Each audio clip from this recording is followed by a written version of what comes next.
정치권에서는 6월 지방선거에 이어 국회의원 재보궐선거 진용이 갖춰지는 가운데 하정우 청와대 AI 미래기획수석이 곧 출마를 선언할 거란 전망이 나오고 있습니다. 국민의힘도 막판 속도를 내며 얼추 광역단체장 대진표를 맞췄는데 개혁신당 조응천 전 의원이 경기지사 출사표를 던지면서 판 흔들기에 나섰습니다. 국회 취재기자 연결해서 자세히 들어보겠습니다. 강미경 기자.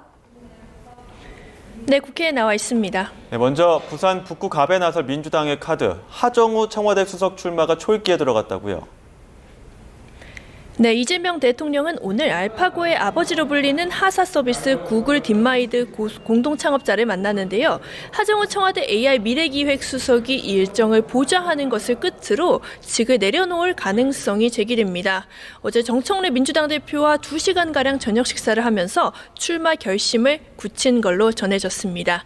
부산시장 선거에 도전하는 전재수 의원의 지역구, 부산 북갑 보궐선거 출마가 유력한데 한동훈 전 대표와의 맞대결이 관심입니다. 전은수 청와대 대변인도 강훈식 대통령 비서실장의 사퇴로 작년 6월부터 비어있는 충남 아산을 보궐의 유력 후보로 거론됩니다. 현재까지 이재명 정부 청와대 참모 출신 가운데 국회의원 재보궐선거 공천장을 받은 인사는 인천 계양을에 낙점받은 김남준 전 대변인 한 명입니다. 하정우 수석과 전은수 대변인이 출격하면 경기 안산갑 출마 준비 중인 김남국 전 디지털소통 비서관을 포함해 4명이 국회 입성을 노릴 전망입니다.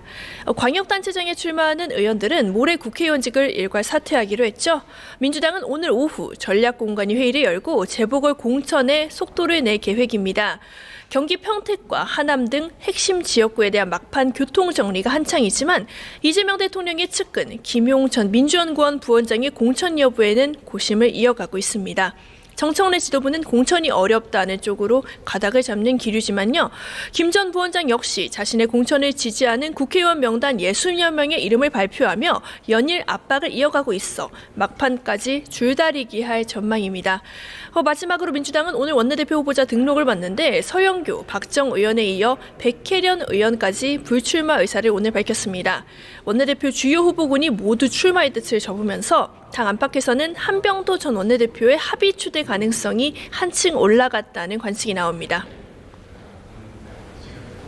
네, 보수 야권의 지선 공천 상황도 짚어보겠습니다.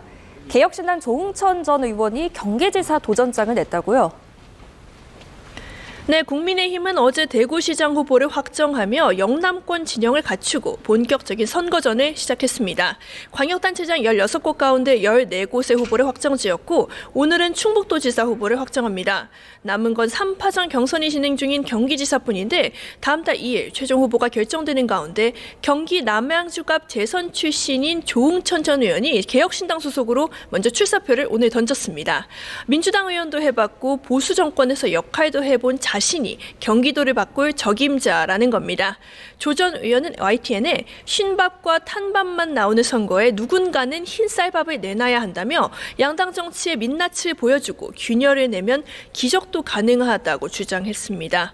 이렇게 양당 구도 정치의 도전장을 던진 걸로 해석되지만 자신의 인지도와 특유의 중도 개혁 이미지를 기반으로 범보수 진영 외연을 선점해서 판을 흔들어 보겠다는 전략으로도 읽힙니다. 민주당 추미애 후보가 일찌감치 공천장을 받고 광폭 행보를 하는 상황에서 국민의힘과 개혁신당이 연대, 나아가서 단일화까지 나설지 관심이 쏠립니다.